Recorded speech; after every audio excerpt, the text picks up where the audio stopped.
Guys what's up welcome to our channel. आज हम simplify करेंगे एक और नए और लेटेस्ट टॉपिक को, that is Waqf amendment bill. तो चलिए शुरू से समझते हैं और सबसे पहले ये समझते हैं कि वक्फ किसे कहते हैं। वक्फ बेसिकली एक मुस्लिम लॉ का कंसेप्ट है। इसका मतलब ये होता है कि जब कोई पर्सन अपनी मूवेबल या इमूवेबल प्रॉपर्टी को रिलीजियस या चैरिटेबल पर्पज़ के लिए डोनेट कर देता है तो वो प्रॉपर्टी वक्फ बन जाती है, और जो पर्सन इसे डोनेट कर रहा होता है वो वाकिफ़ बन जाता है। अब यहाँ पर आपको ये ध्यान रखना है कि एक बार प्रॉपर्टी ट्रांसफ़र हुई तो आप उसे वापस नहीं ले सकते हो, because it's permanent transfer of ownership and hence वापस नहीं लिया जा सकता। और आपने in the name of God property को ट्रांसफ़र कर दिया। अब ये प्रॉपर्टी जो आपने ट्रांसफ़र करी है वो स्टेट वक्फ बोर्ड के कंट्रोल में चली जाती है। फिर ये बोर्ड डिसाइड करता है कि उस पर्टिकुलर प्रॉपर्टी को कैसे यूज़ किया जाएगा। सपोज़ आपने एक piece of land Waqf board को ट्रांसफ़र किया और उन्होंने ये डिसाइड किया कि उस पर एक मस्जिद बनाई जाएगी, तो ऑब्वियसली उसको मैनेज करने के लिए भी तो कोई चाहिए होगा ना। Yes of course. तो उसके लिए एक पर्सन को अपॉइंट किया जाएगा जिसे कहते हैं मुतावली, और उनका काम होता है उस प्रॉपर्टी पर इनकम जनरेट करना, पर वो इसको बेच नहीं सकते हैं। वो इनकम जो जनरेट होगी उसको मुस्लिम के रिलीजियस और चैरिटेबल पर्पज़ के लिए यूज़ किया जाएगा, और इसका 7% इनकम वक्फ बोर्ड में इन्वेस्ट किया जाता है। That was all about Waqf. And now let's see the history of Waqf, जिसका सफ़र शुरू हुआ मुसलमान वक्फ वैलिडेटिंग एक्ट ऑफ 1930 से, जिसके अंडर मुस्लिम्स को अलाउ किया गया कि वो वक्फ बनाएं जिसको फर्दर चैरिटेबल पर्पज़ के लिए यूज़ किया जा सके। उसके बाद भी अलग अलग एक्ट्स आए जिसके थ्रू इसमें चेंजेस किए गए, और फिर वक्फ एक्ट 1954 आया जिसके अंडर स्टेट वक्फ बोर्ड्स को क्रिएट किया गया ताकि जो भी प्रॉपर्टीज़ हैं उनकी देखरेख हो सके और वक्फ का मैनेजमेंट अच्छे से हो सके। इसके बाद 1964 में सेंट्रल वक्फ काउंसिल को बनाया गया जिसका पर्पज़ था कि जो स्टेट वक्फ बोर्ड हैं उनकी सुपरविजन किया जा सके। इसके बाद जो मेजर अमेंडमेंट्स आए वो आए through Waqf amendment act of 2013, और ये हुए थे सच्चर कमेटी रिपोर्ट के बेसिस पे जो बनी थी 2005 में, और इन्होंने अपनी रिपोर्ट 2006 में सबमिट की थी। अब रिपोर्ट के हाइलाइट्स देख लेते हैं। सबसे पहला कि 2006 में टोटल रजिस्टर्ड वक्फ था 4.9 लाख का, और 6 लाख एकड़ का टोटल एरिया कवर करता है, और इसमें सबसे ज़्यादा वेस्ट बंगाल और यूपी में था। और आपको जान के हैरानी होगी कि इसकी मार्केट वैल्यू 1.2 लाख करोड़ की है, जबकि बुक वैल्यू 6,000 करोड़ की है। अब आप देख सकते हैं कि इतना ज़्यादा प्रॉपर्टी है इनके पास, जबकि इनकम सिर्फ 163 करोड़ की ही जनरेट हुई है।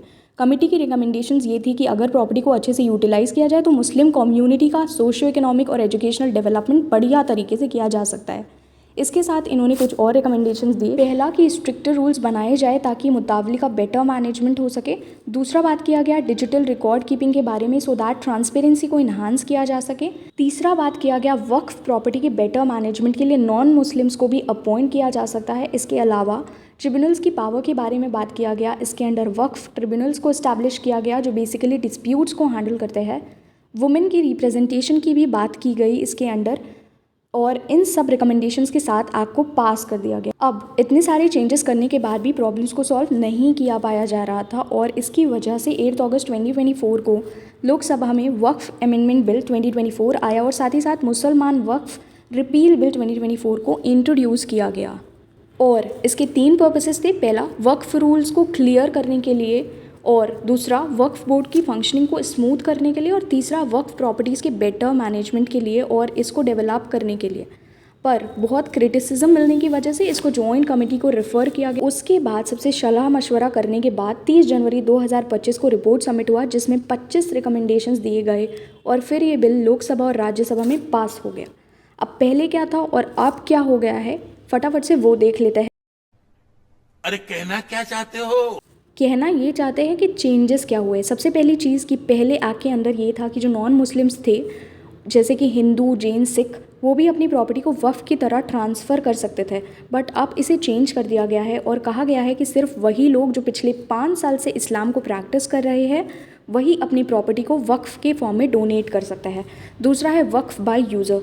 वक्फ के केस में किसी प्रॉपर्टी को वक्फ माना जाएगा या नहीं माना जाएगा, रिटन डॉक्यूमेंट कोई रजिस्ट्रेशन करने की ज़रूरत नहीं है। तो बहुत बार उसके यूज़ के हिसाब से उसको वक्फ मान लिया जाता था।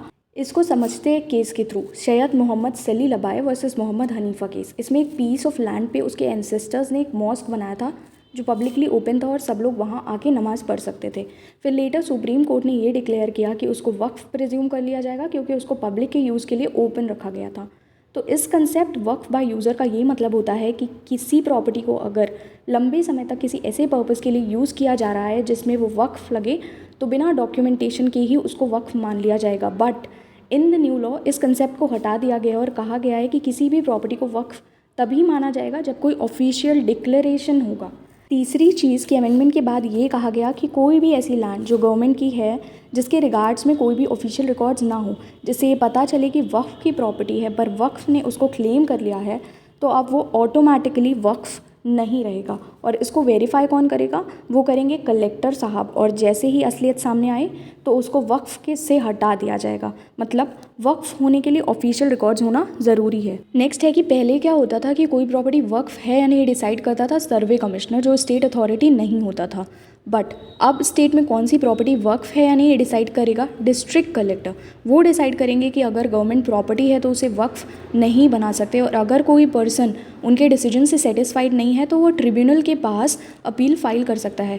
पहले क्या होता था, ट्रिब्यूनल का डिसीजन फाइनल होता था, बट अब यहाँ पर चेंजेस किए गए हैं कि ट्रिब्यूनल के ऑर्डर के अगेंस्ट 90 डेज़ के अंदर हाई कोर्ट में अपील फाइल कर सकते हैं।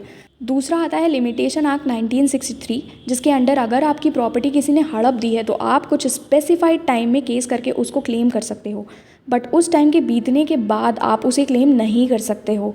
बट वक्फ प्रॉपर्टीज़ पे ये एप्लीकेबल नहीं होता है। मतलब अगर कोई बहुत साल पुरानी प्रॉपर्टी है उसको भी वक्फ में क्लेम किया जा सकता है, बट अगर किसी इंसान की प्रॉपर्टी पे वक्फ बोर्ड ने क्लेम किया है कि ये उनकी प्रॉपर्टी है तो उस इंसान को 1 साल का टाइम मिलता है केस करने का, और अगर उसने नहीं किया तो प्रॉपर्टी वक्फ बोर्ड की हो जाएगी।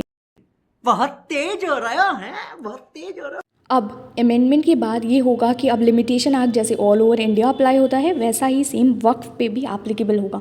Next amendment is related to women rights. उन्हें भी इनहेरिटेंस का राइट दिया जाएगा। पहले सिर्फ मेल्स को ही कंसिडर किया जाता था और उन्हें भी इक्वल शेयर दिया जाएगा। And that's all. I hope you liked it. Bye guys.